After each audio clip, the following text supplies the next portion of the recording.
Shalom chez vous à la maison, ici Eunice Damasala, mes chaleureuses salutations de partout où vous nous suivez. J'espère que vous allez bien par la grâce des dieux et bienvenue sur ces plateaux de femmes épouses mères. Comme d'habitude, je le dis toujours, je ne suis pas seule et aujourd'hui je suis avec Madame Josiane Timba. Certainement beaucoup de gens le connaissent par le titre Exagère encore, mais vous aurez le temps de découvrir un peu qui elle est. On se retrouve tout juste après cet élément avec Madame Josiane Timba.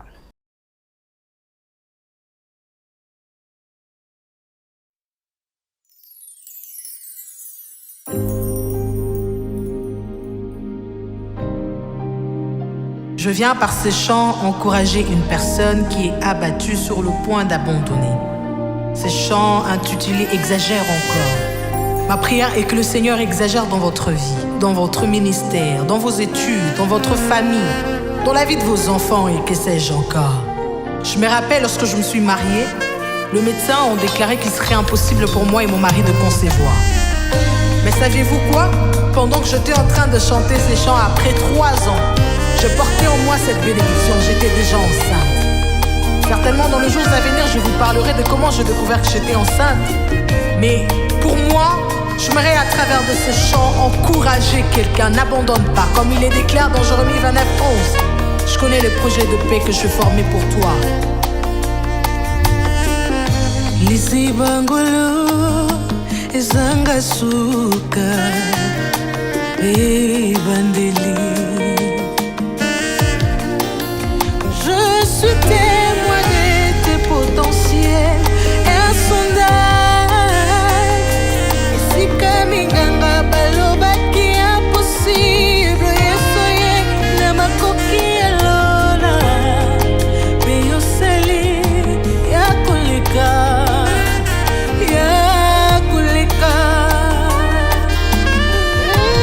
Moi je suis témoin de ta puissance. Shaddai, ici comme Acacia ou moto ici la qui yeso yo sali koka moi posebika mwe mati je veux te voir, je veux plus que toi, je veux plus que ta main.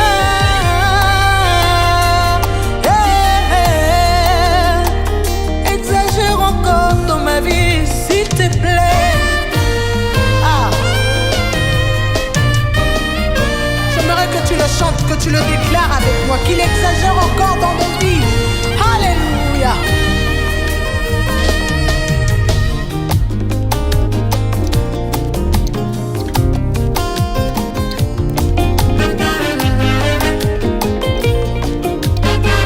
Exagère encore, Seigneur. S'il te plaît, exagère encore dans ma vie la dose d'amour. S'il te plaît, exagère encore la dose de l'onction.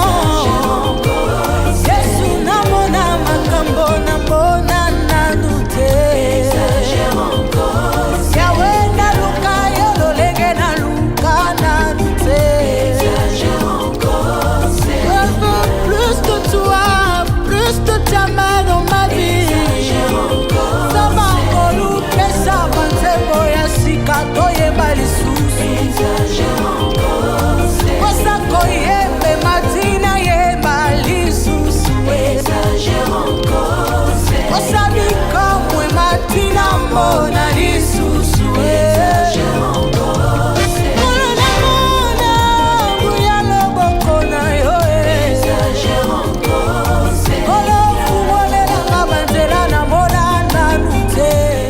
Des retours donc sur ces plateaux, je ne vais pas prendre un peu plus de temps, je me retourne directement vers elle pour lui dire bonjour.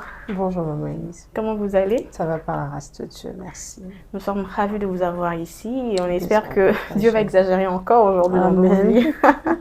Alors avant d'aller un peu plus loin, c'est vrai que beaucoup de gens vous connaissent en tant que femme de Exagère encore, avec l'histoire qui en découle et tout, mais nous aimerions savoir de vous-même qui est Josiane Timba. Alors, merci encore de me recevoir sur ces plateaux. Josiane Timba est enfant de Dieu né de nouveau. Je sers le Seigneur dans le département, s'il faudra le dire comme ça, de la musique. Je suis plus en train d'œuvrer dans la musique.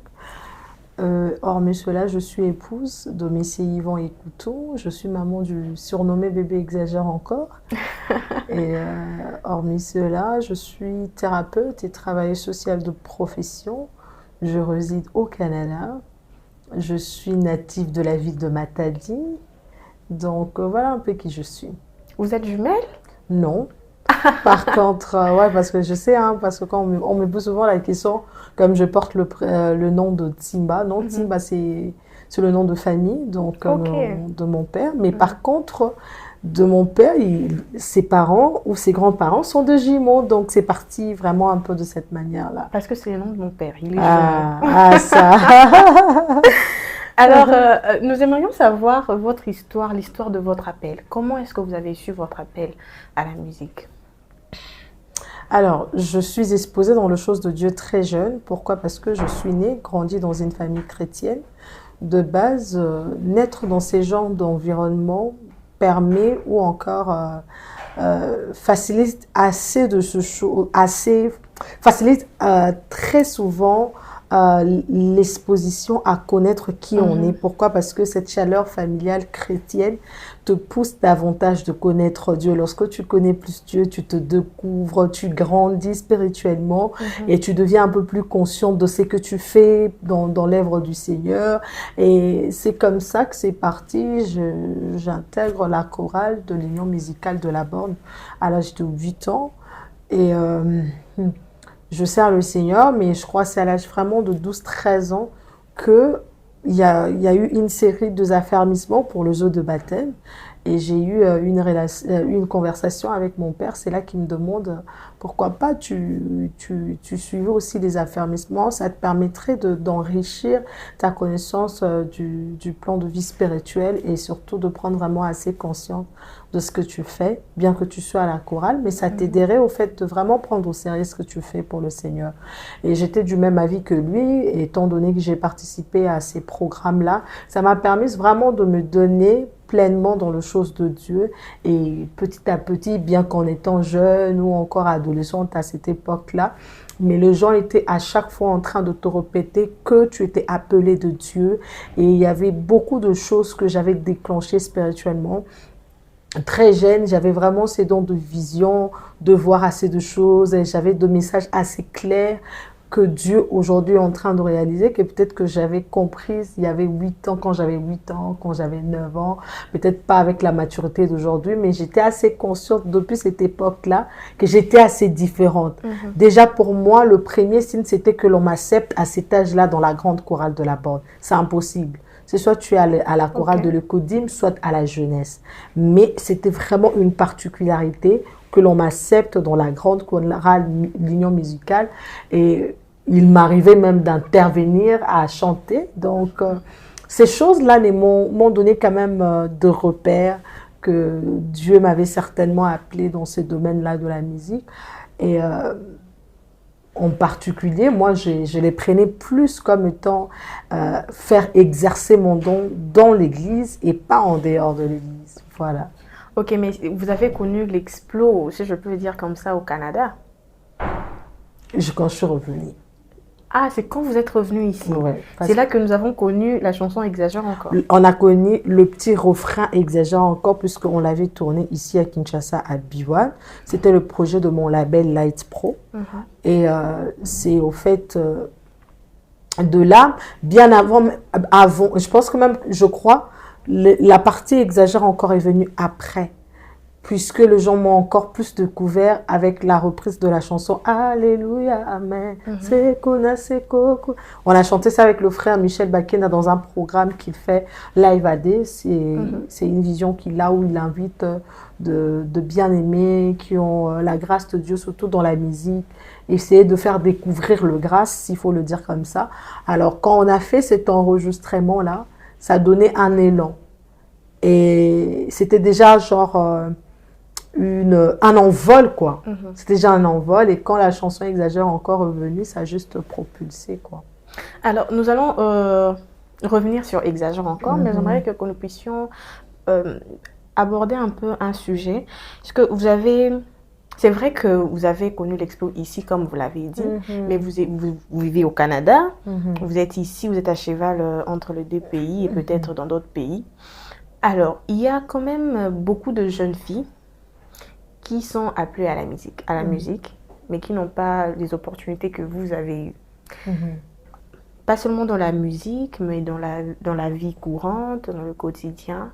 Si vous aviez l'opportunité de changer ou d'ajouter une valeur dans la vie de jeunes filles dans notre pays, qu'est-ce que vous ajouterez?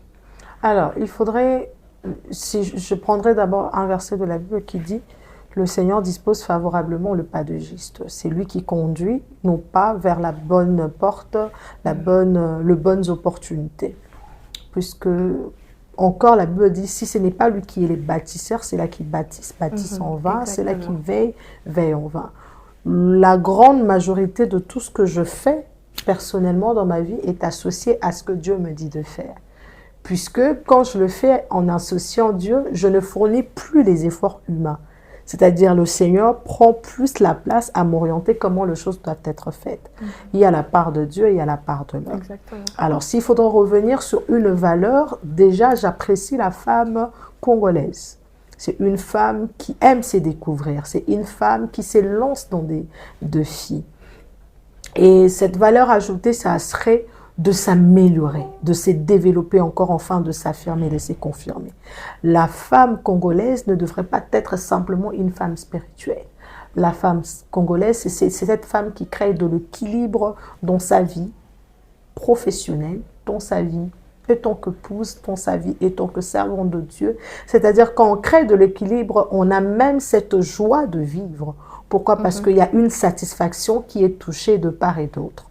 Mais lorsque on ne crée pas de l'équilibre, on a l'impression qu'il nous manque quelque chose. Et très souvent, la meilleure façon de décompter ou encore de déclencher, j'utiliserai le terme de la valeur ajoutée parce qu'elle est enfouie en dedans de la personne. Et la meilleure façon pour cette personne de découvrir ou de la femme congolaise à découvrir cette valeur ajoutée, c'est en travaillant sur son estime de soi. Et travailler sur son estime de soi, c'est lorsqu'on se met face à des difficultés, on relève ces difficultés. Cette femme congolaise, elle ne veut pas rester simplement sur l'aspect du plaisir, du loisir. Non, il y a de femmes aujourd'hui, nous avons de femmes présidentes qui dirigent. Et moi, c'est une fierté pour moi de voir dans ce nouveau gouvernement, il y a une femme ministre. Ce que veut dire, elle est capable d'aller plus loin. D'ailleurs, si on revoit dans la Bible nous définit la femme comme étant le secours. Un secours, c'est-à-dire il y a quelqu'un qui manque, quelqu'un qui en manque, quelqu'un qui est en détresse. Et lorsque le secours vient, c'est pour essayer d'apaiser, c'est de rassurer, c'est de soutenir, c'est d'accompagner. Le rôle de la femme, c'est ça.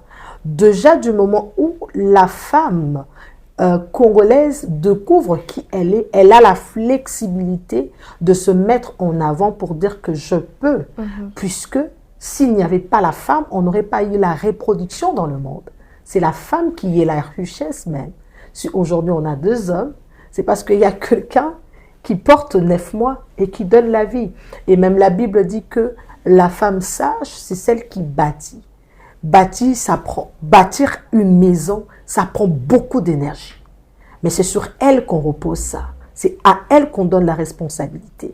Au-delà du fait qu'elle va bâtir, c'est la même personne que Dieu dit, c'est elle qui aura le pouvoir d'écraser la tête du serpent. On ne parle pas de l'homme, on ne voit pas le fait que cet homme, c'est lui qui a été créé avant la femme. Mais puisqu'on n'utilise pas le même matériel de la création, ça rend la femme différente. Alors quand on est assez conscient de qui on est assez conscient de nos valeurs, de nos compétences, de nos habiletés, on va se lever et on va dire que voilà, je veux encore me cultiver, je veux me développer, je veux faire quelque chose. Et ça, j'aime de la femme congolaise. Je vois de jeunes femmes, de filles mères, comment elles se battent pour leurs enfants. Je vois de femmes qui ont connu peut-être un cas de décès d'époux et tout, mais comment elles se mettent devant pour essayer de se démarquer. Et même, on peut entendre ça à la rue. Moi, ma mère, c'est mon père. Elle fait tout. Et ça, c'est pas un homme, c'est une femme. À la maison, quand il n'y a pas maman, tout est dans le chaos. Ouais, ça c'est vrai. Tout est dans le chaos. Ce qui veut dire, du moment où on comprend qui on se battra jusqu'à la fin pour mettre en avant cette valeur ajoutée qu'on a en nous. Et chacune de personnes est particulière. Chacune de personnes, je ne pourrais pas utiliser celle que je veux comme valeur ajoutée pour moi, pour vous, maman Eunice. Mais du moment où la collectivité arrive, c'est qu'on veut y travailler pour qu'on soit meilleur l'une ou l'autre dans chaque domaine différent. Gloire au Seigneur. Avec ce que vous étiez en train de dire, j'ai pensé à une chose. La Bible dit que la femme, elle a plus que de valeur, plus de valeur que de perles. Voilà. Alors, j'aimerais savoir, quand la Bible fait allusion à cette chose-là, la femme en soi, c'est elle-même qui se déclare, bon, elle s'est dit, bon, j'ai telle valeur, ou c'est le monde extérieur qui doit dire que ça, c'est une femme de valeur. La femme de valeur, je prendrai un verset de la Bible, l'Esprit rend témoignage que nous sommes enfants de Dieu. C'est-à-dire, ce que nous sommes, pas forcément nous le disons. C'est ceux-là qui nous voient. Nous n'avions pas besoin de la validation des hommes pour que l'on s'affirme de qui on est. Mais c'est toujours un plaisir et un encouragement quand ceux-là qui nous entourent, peuvent remarquer que nous sommes différentes. Elle est bien plus le perle, oui, parce que le perle, c'est une chose, mais la femme n'est pas à chosifier. La femme, c'est un être humain. C'est-à-dire, la femme, on ne peut pas la comparer à quelque chose qui soit facilement, qu'on peut facilement acheter. La femme, on ne l'achète pas. Un être humain, on ne l'achète pas. Elle a tellement bien plus de valeur. C'est-à-dire, sa valeur à elle, elle n'est pas estimable à de choses. C'est quand tu la côtoies, c'est quand tu la vois, c'est qu'elle fait, c'est qu'elle réalise, qui met en avant sa valeur. C'est pourquoi on dit, même à nos jeunes filles, je veux donner un exemple typique. Pourquoi une petite fille, quand elle s'assoit et qu'elle s'assoit vite fait, les gens viennent lui dire, moi, ça va Rabouété. Ah oui, hein, il y a longtemps que j'ai entendu ça. Pourtant, la même position, un homme peut s'asseoir, on ne lui dira rien. C'est-à-dire, cette femme, elle est sacrée. La femme, elle est sacrée. La femme, elle est source du bonheur. La femme, c'est la solution, femme solution. Quand il y a maman à la maison, tout s'arrange. Même, vous allez remarquer, même quand les gens sont malades, quand il y a tout ça, quand une femme vient, elle s'impose, on sent qu'il y a, l'atmosphère change. Le fait, toutes ces choses-là, tout ce détail-là, font d'elle une femme unique, font d'elle une femme de valeur, que même le perle ne peuvent pas l'acheter. Le perle, je peux me battre pour les acheter moi-même. Mais moi, là, même quand on épouse une femme, tout ce qu'on demande pour la dot ne veut rien dire. C'est symboliquement qu'on le fait. C'est une manière symbolique parce que ce qu'elle vaut n'est pas estimable à l'argent, à rien. Le perle, c'est vraiment quelque chose qui chosifie. Mais la personne, elle a bien... Et d'ailleurs, dans la même Bible, on parle que la femme est une couronne d'honneur pour son mari. Oui. C'est-à-dire, un homme qui a une bonne épouse, c'est toute une fierté. Quand tu vas quelque part, on parle positivement de ta femme. C'est une fierté. Ce n'est même pas c'est bien plus de l'argent. Parce que c'est toute une réputation que tu vends. Exactement. Et quand on se met à ces niveaux-là, on voit les choses de cette manière-là, ça nous rend différents. Alors, à la femme congolaise, c'est à comprendre que lorsque j'agis, lorsque je fais des choses, je dois me rendre compte qu'il y a des gens qui me regardent, ils vont s'inspirer de moi, ils vont tirer leur source d'inspiration de moi, et donc je n'ai pas droit à l'erreur.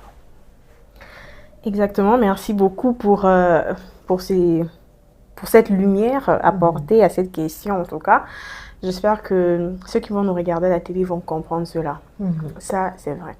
Nous aimerions, j'aimerais m'attarder un tout petit peu sur la chose qui... Ce témoignage, si je ne sais pas si je peux dire témoignage de votre vie, de exagère encore.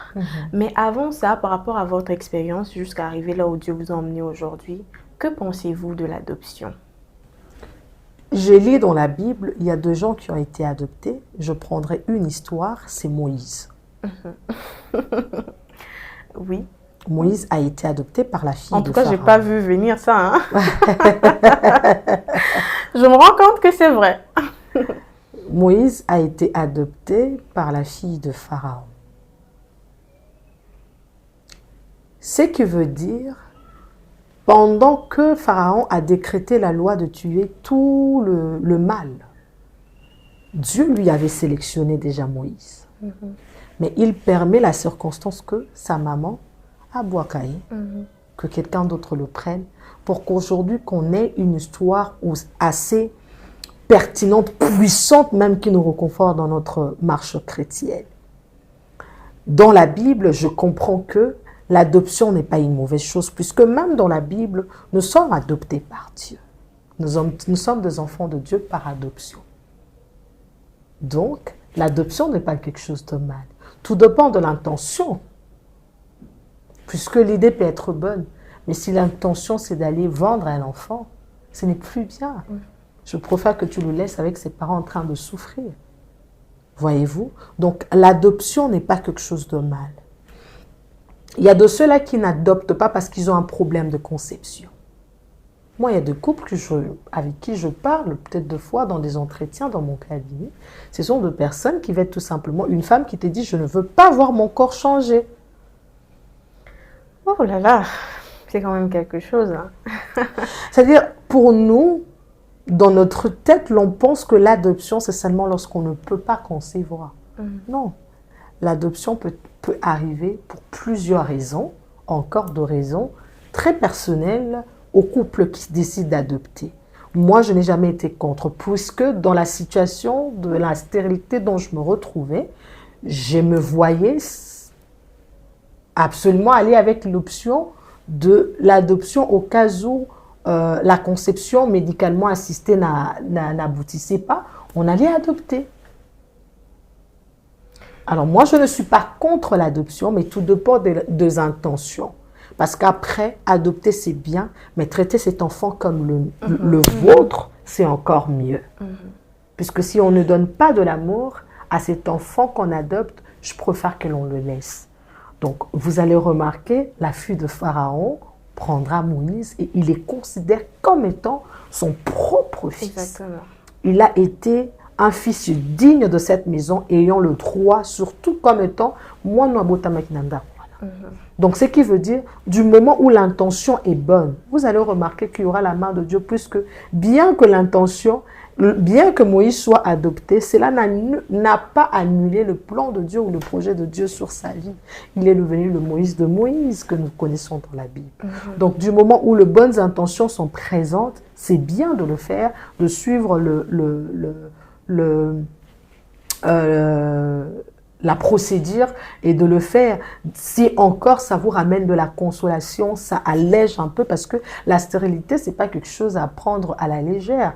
La réalité de la stérilité, ce n'est pas ce que les gens vivent sur la rue, c'est vraiment dans le 4 coins de votre maison, quand vous êtes à 2. C'est vraiment là que vous vivez cette période très difficile. Parce que le critique de gens, vous pouvez toujours le gérer à votre manière. C'est-à-dire, si vous décidez de ne vraiment pas faire attention, de quitter le milieu toxique où vous attendez plus de négativité face à votre situation. Mais quand l'adoption est là pour alléger une douleur, apaiser son cœur et dire, ben voilà, je considérais celui-ci comme mon propre enfant. En tout cas, moi, je n'ai jamais été contre ça. Et dans toute chose, il faut toujours consulter Dieu. Et dans ces choses-là aussi, ce qui est sûr et certain, Dieu pourra vous orienter afin de faire les choses très bien. Je crois qu'une parenthèse, je suivis les témoignages de la chantre Tasha Cobbs, où elle expliquait comment elle a adopté son tout dernier fils, puisqu'elle ne peut pas concevoir. Et ça, ce n'est pas de sa propre volonté. Elle a essayé, mais c'est impossible pour elle. Et pour cette adoption-là, elle a pris le temps de prier. Et comment le Seigneur a orchestré les événements jusqu'à ce qu'elle puisse avoir cet enfant, elle a compris que c'était Dieu. Donc, mais toutefois, ça dépend de l'orientation de Dieu. Justement, c'est comme je le disais tout à l'heure, avant de faire quoi que ce soit, c'est toujours important de prier. C'est pas mauvais. Prier n'est pas un excès. Prier, ça ne fait pas de l'excès. Prier, c'est toujours prier. On peut prier quand on a déjà prié, on prie encore, on continue de prier. Donc, prier n'est pas un excès. Parler à Dieu pour ces sujets-là, ce n'est pas un sujet tabou, hein. Donc, vous parlez au Seigneur, Dieu vous orientera Peut-être même on peut déposer l'enfant devant votre portail.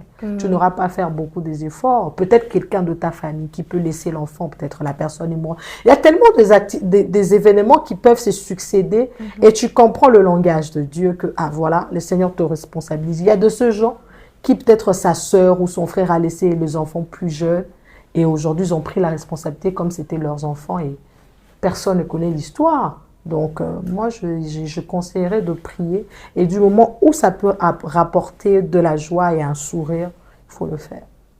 Alors, maman Josiane, racontez-nous un peu l'histoire de Exagère encore, ce témoignage-là de votre vie. Alors, je veux vraiment briefer ça, puisque l'intégralité du témoignage, c'est sur ma chaîne YouTube Josiane Timba officielle. Cette chanson est venue justement pendant la période où on traversait la stérilité, mon mari et moi. Et juste après le live recording, plutôt juste après le programme Live AD avec le frère Michel, fallait commencer un projet avec la maison, le label avec qui je suis, Light Pro. Fallait faire un projet live recording. Et lorsqu'on a réalisé ces projets-là, on devait faire la compilation de chants qui devraient être chantés. Et c'est là qu'on a inséré Exagère encore. D'ailleurs, c'était sous l'orientation du manager, la visionnaire de Light Pro Agency. Elle me dit, mais non, ces chants-là, c'est bien. Et c'est un peu de développer ça encore comme ça. Ça va bénir le peuple de Dieu. Et voilà qu'on a fait et ça a donné ce que ça donnait sur le réseau.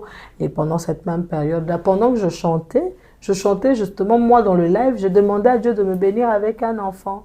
Bien que je connaissais, c'était impossible. Et j'étais déjà enceinte.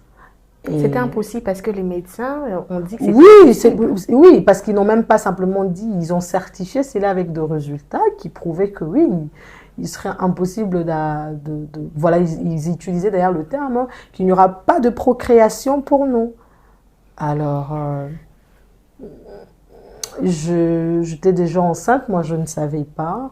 Les seigneurs fait en sorte que je devais aller à Matadi pour une activité de maman. J'étais invitée pour intervenir. Et c'est au fait là-bas, puisque je n'arrêtais pas à dire à ma mère que je ne me sentais pas bien, elle est du corps médical, elle m'a demandé de passer dans son hôpital, elle va me faire des examens pour voir un peu qu'est-ce que j'avais, parce que je n'étais vraiment pas bien. Et comme c'est moi qui devais commencer le premier jour, je me suis dit, il fallait vraiment que je sois en forme, savoir un peu ce qui n'allait pas. Et c'est là, quand elle a fait les tests, elle découvre que j'étais enceinte. Et après, le jour d'après, nous sommes à l'hôpital quand même pour savoir c'était une grossesse de combien. On voyait déjà que c'était une grossesse qui allait dans 2 mois presque. Et la particularité dans ça, il y a eu beaucoup des événements.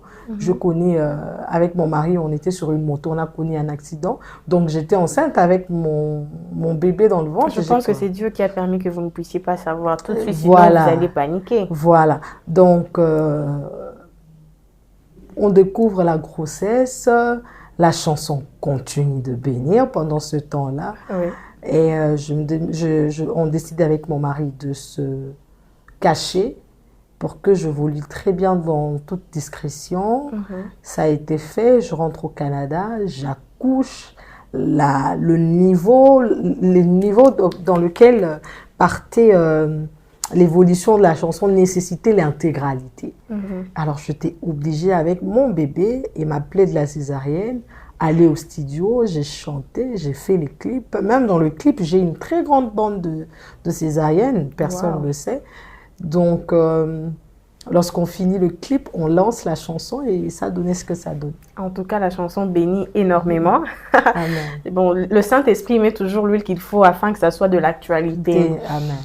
Quand vous avez parlé de des efforts que vous avez fournis pour continuer de faire l'intégralité de la chanson, condamneriez-vous ces femmes qui, après une maternité, abandonnent ce qui est son appel ou, je ne sais pas, le monde professionnel? Parce que parfois, peut-être, elle peut se dire que ça en est de trop, prendre soin de la maison, de son époux, de l'enfant. Alors, toute cette charge, elle ne supporte plus. Comment je pourrais leur condamner puisqu'il y a une phase après l'accouchement qu'on appelle le stress postpartum. Et dans le stress postpartum, il y a la dépression. lorsqu'on n'est pas accompagné par une professionnelle ou un professionnel de la santé mentale, ça peut nous affecter très différemment. Et ça, c'est négatif sur notre santé et notre entourage.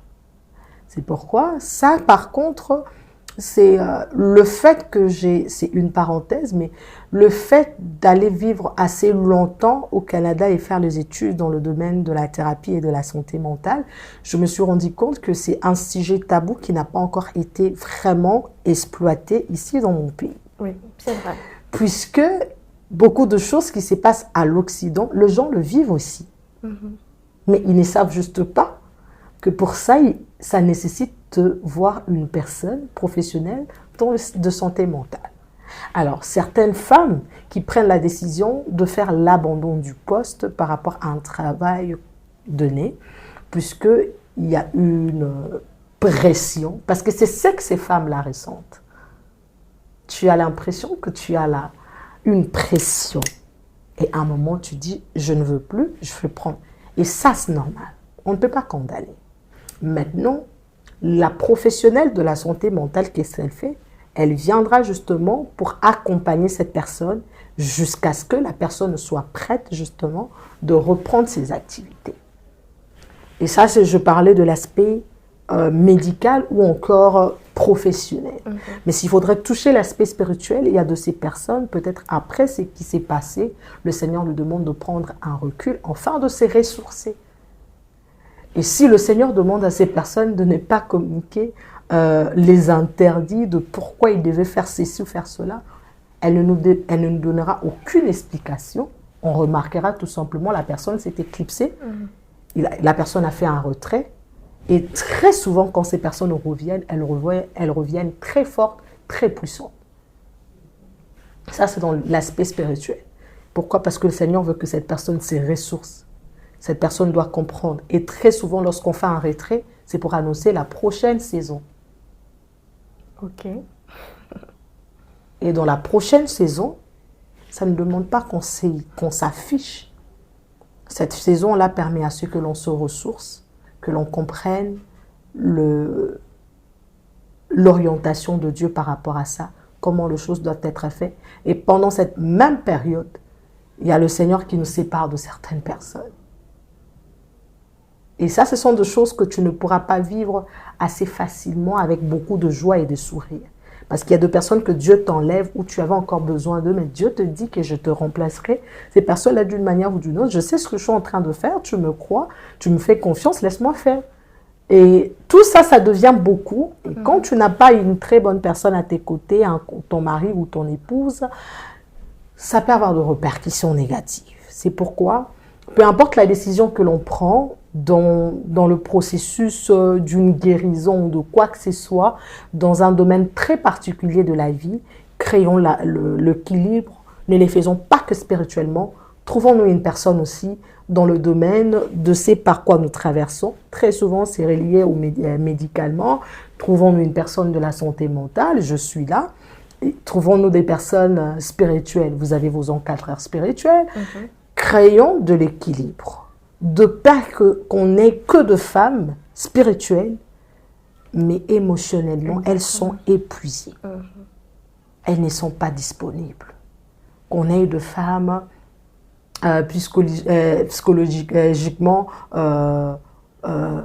dépassées, débordées. Mais quand elle est spirituelle, tu dis, mais c'est une femme. Mais quand on te donne un autre domaine, mais tu sens qu'il y a un déséquilibre, il y a quelque chose qui manque. Et ça, c'est nous. Ça, c'est nous. Et je prie que Dieu nous fasse grâce. L'année prochaine, je crois avoir un projet comme ça où je ferai quand même un forum de 3 jours. Je prie que Dieu nous oriente comment ça doit être fait. Mais ça sera tellement... Je souhaite que ça soit grand puisque je veux toucher des sujets très sensibles. Je pense que ça va aider beaucoup de gens, surtout quand vous évoquez le fait qu'il y a des pressions après un accouchement. Là, c'est vraiment vrai, mais on n'en parle pas autour. Non. La femme africaine, elle a été éduquée sur le fait, moi c'est à Bombar. C'est faux. On ne garde pas une douleur. on parle d'une douleur pour se soulager. Parce que le processus de guérison ne nécessite pas le médicament, forcément. C'est lorsqu'on est écouté. Et quand on est écouté, on est compris. Et de ce fait-là, ça permettra à ce que j'accepte que c'est que je veux qui était vrai, mais je peux maintenant avancer. C'est vrai. Alors, je pense que si Dieu nous fait grâce, on aura le temps vraiment de parler de ça. Ouais. Vous avez dit que vous êtes là, hein, pour ça. Moi, j'ai retenu cette phrase-là. Je pense qu'on pourra avoir le temps d'en parler pour aider beaucoup de femmes. Ouais. Oui, ce processus-là de guérison. En tout cas, je nous généralise. On en a vraiment besoin. Non, on en a besoin tout le jour. Moi, je le fais avec moi-même parce que quand Vous avez de l'âge. je le fais avec moi-même parce que je donne les techniques de toute façon.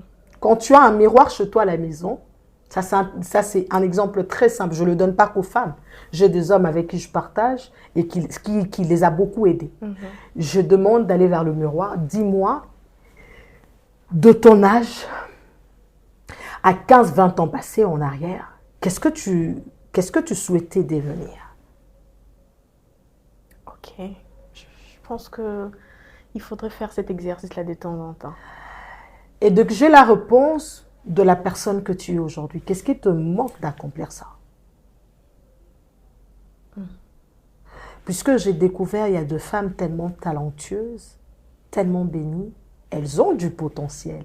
Moi, j'ai repris avec mes études, je suis en train de faire ma spécialisation et mon master dans le travail social et la thérapie. Je suis en train de combiner les deux. Pourquoi? Parce que je veux être cette femme, la petite jeune fille de 8 ans quand je me regardais au miroir. Okay. Ce n'est pas mon mari qui va m'empêcher de l'être. Donc, si c'est un exercice que tu peux souvent te faire sur le miroir, tu travailleras sur la femme ou la personne que tu vois. Il y a tellement de rêves qui ont été malheureusement enterrés comme ça. Exactement. Très souvent parce qu'on a donné l'oreille à notre environnement, à notre société. La femme, elle doit faire ceci, elle se limite. Mais non, dans ces petits rêves de petite fille, d'innocente que tu avais, mais pourquoi tu étais assez audacieuse de croire que tu pouvais le devenir? Et maintenant, assez mature, en ayant toutes les capacités, toutes les possibilités de travailler assez fort pour atteindre ça, ben vas-y, fais-le. Et quand tu peux voir ça, ça te donne aussi une idée de qu'est-ce qui a fait en sorte que tu aies l'impression que tu as stagné. C'est soit un événement qui est arrivé dans ta vie, qui a tout chamboulé. Et tu vas revenir sur cet événement-là, voir qu'est-ce que tu n'as pas fait pour te permettre à passer à autre chose. Quand tu le feras, tu verras que tu pourras avancer. C'est pourquoi on a de femmes mariées très frustrées. Hein. On a des épouses frustrées. On a de femmes qui se mettent en concurrence avec les autres. Forcément parce qu'ils pensent ce que l'autre fait est plus meilleur que moi, je ne donnerai rien. C'est faux. Parce que peut-être c'est que l'autre est en train de te présenter, c'est juste, c'est vraiment de l'utopie, c'est vraiment quelque chose d'imagination, c'est pas vrai. Mais ce que toi, tu te dis sur toi-même, tu sais que c'est vrai. Et si je me mettais à y travailler, j'arriverais, j'atteindrais cet objectif. Voyez-vous? Et ça, c'est notre société qui nous a tellement imposé certaines choses. Exactement. Et on a fait en sorte que l'on dise, moi, si à Bombaka, moi, si à Zalaka Boé. C'est pas faux. La femme, son cœur, c'est l'amour inconditionnel. Capable qu'on vienne demander entre la maman ou le bébé, non, vous sauvez-moi, là, moi, c'est pas grave. Mais le médecin, en ayant ça comme réponse, il s'est bat de sauver le deux. Voyez-vous ce genre d'amour? Donc, ce qui veut dire, c'est vrai, mais je ne dois pas tout accepter juste au nom du fait que il faut moi si à bomba. Je vous dirais ça, je le dis comme ça parce que je passe par cette émission, mais vous savez ce qui m'a vraiment inspiré pour le forum que je devrais faire l'année prochaine, c'est justement parce que toutes les personnes avec qui je parle, considérées comme de patients, je viens de découvrir, selon le sondage que j'ai fait, et mon hypothèse me pousse à conclure que la plupart de femmes malheureuses sont très spirituelles. Ah bon? Ça, il faudrait vraiment faire ça ici. Parce que la société dans laquelle nous vivons, surtout en Afrique, pour les chrétiens, il faudrait être d'abord cette femme très, très spirituelle avant d'être dans autre chose. Et tu sais, le danger dans ça, c'est que je découvre que les femmes qui ont été abusées sexuellement sont dans les églises. Elles sont chrétiennes. Elles n'en parlent pas, malheureusement. Qui ont fait qu'elles n'en parlent pas? Les mêmes églises. Tu as pardonné, il faut passer à autre chose. Elle ne se guérira jamais. Puisque son agresseur, la personne qui lui a fait du mal, est encore à l'église. Il est tout autour. C'est un cercle. Et de ces faits, elle va dans le mariage. C'est une femme imposante. On lui a ravi quelque chose. Et elle s'est dit, pour qu'une autre personne ne vienne pas, je dois m'imposer. Exactement. Le mari souffre d'un passé qu'il n'a jamais su.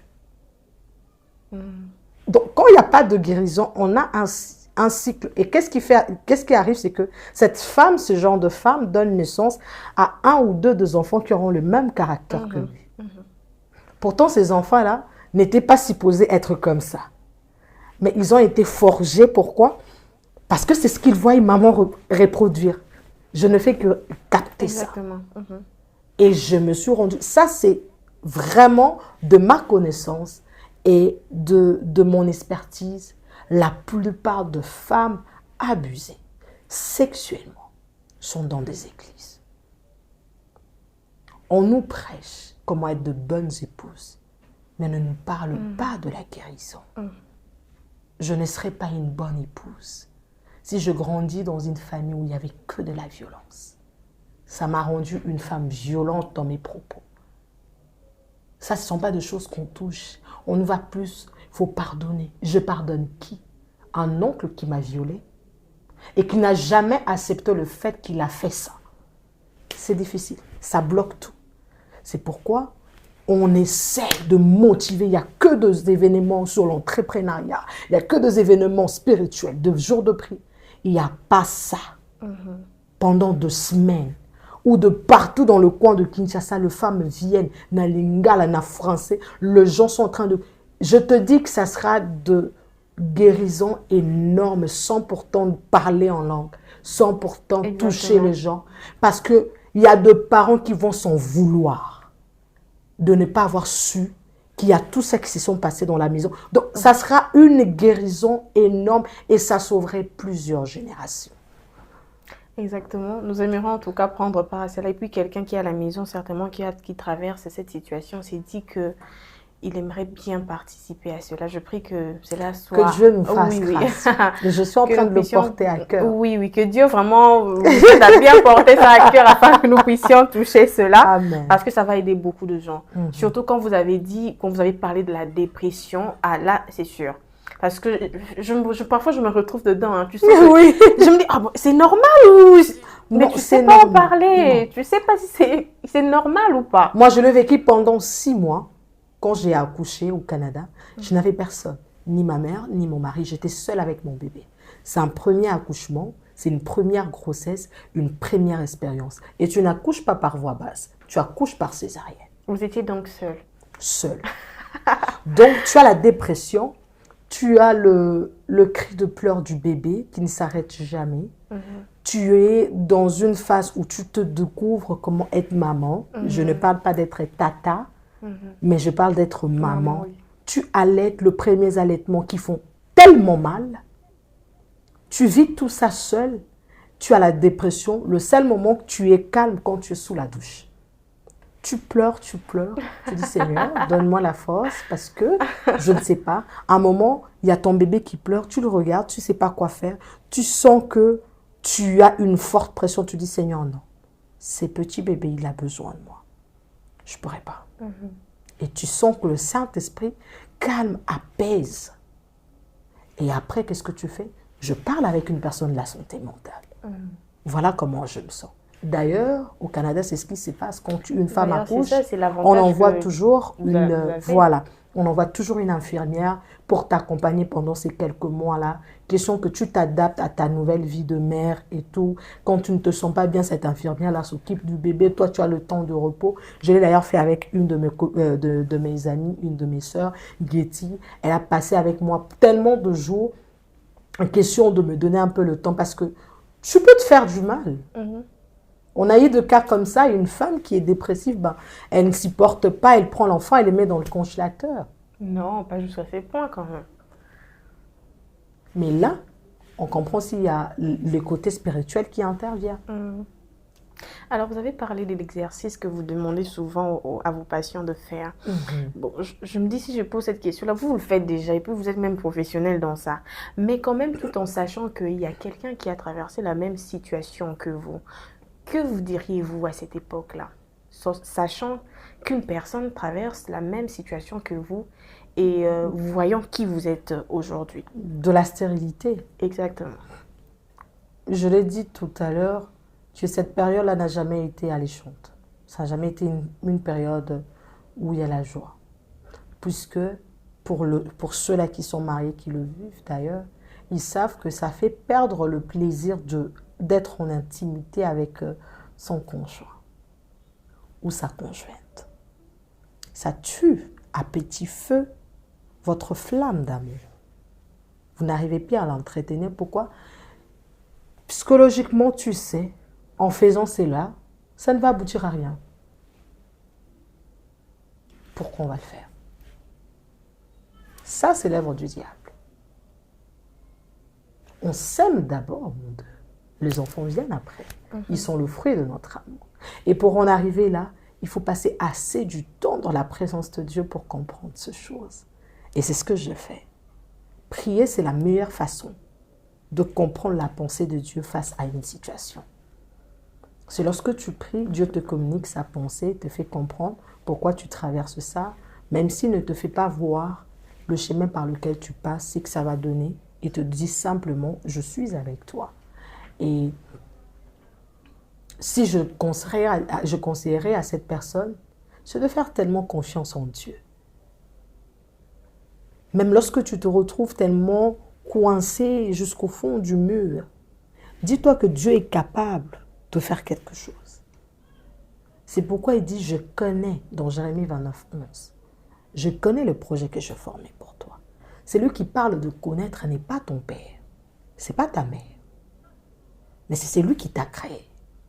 C'est-à-dire, il sait exactement le besoin de ton cœur pendant que tu l'ignores. Il sait exactement les nécessités.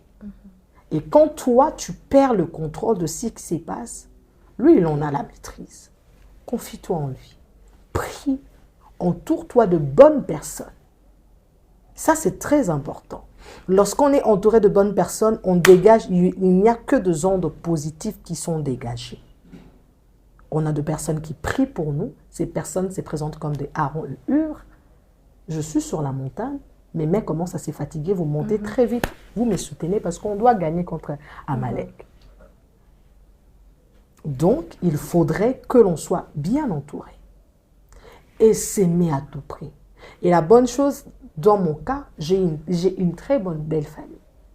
Une belle famille qui priait pour nous, qui nous soutenait, qui ne voulait pas nous voir en train de nous soucier.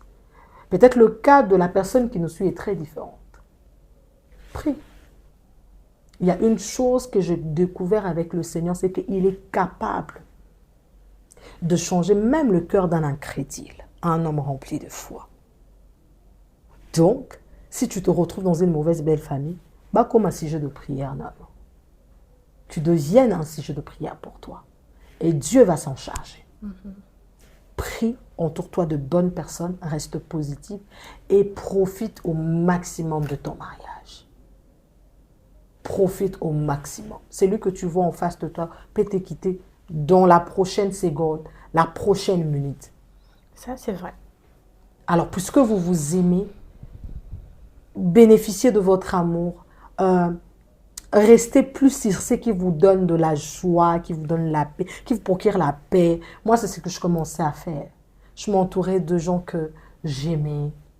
Et on avait créé un cercle tellement fermé au niveau de la famille.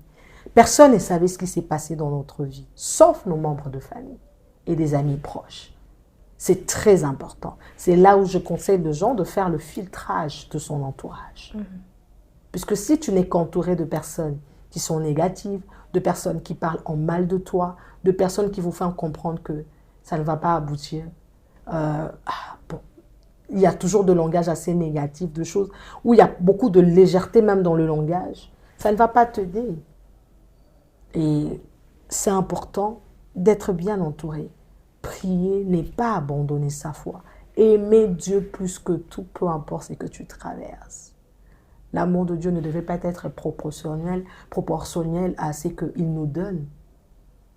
C'est pourquoi la Bible déclare même que qui me séparera de l'amour de Christ? L'amour de Dieu couvre toutes ces choses. Qu'il me donne, qu'il ne me donne pas, je l'ai aimé pour ce qu'il représente pour moi, non pas pour ce qu'il me donne. Alors du moment où je suis tellement rassurée de sa présence dans mon quotidien, je reste calme. Amen. Gloire au Seigneur. Amen. Pensez-vous que votre miracle était la partie manquante du puzzle pour votre carrière musicale? Comment devrais-je savoir si ça a été la partie manquante? Tout au début, je disais que pour moi, dans ma tête, je savais que je suis simplement en train de chanter. Je chante pour le Seigneur, je sers le Seigneur, ça se limite à l'église. Je ne le voyais pas plus loin. Mais j'étais assez consciente que Dieu m'avait appelée.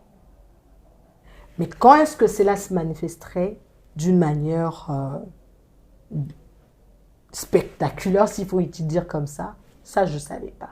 Alors, comme la Bible le dit d'ailleurs, tout concourt au bien de ceux qui aiment Dieu. Dieu s'est servi de cette situation pour me mettre dans la position dans laquelle je me retrouve. Donc, je ne regrette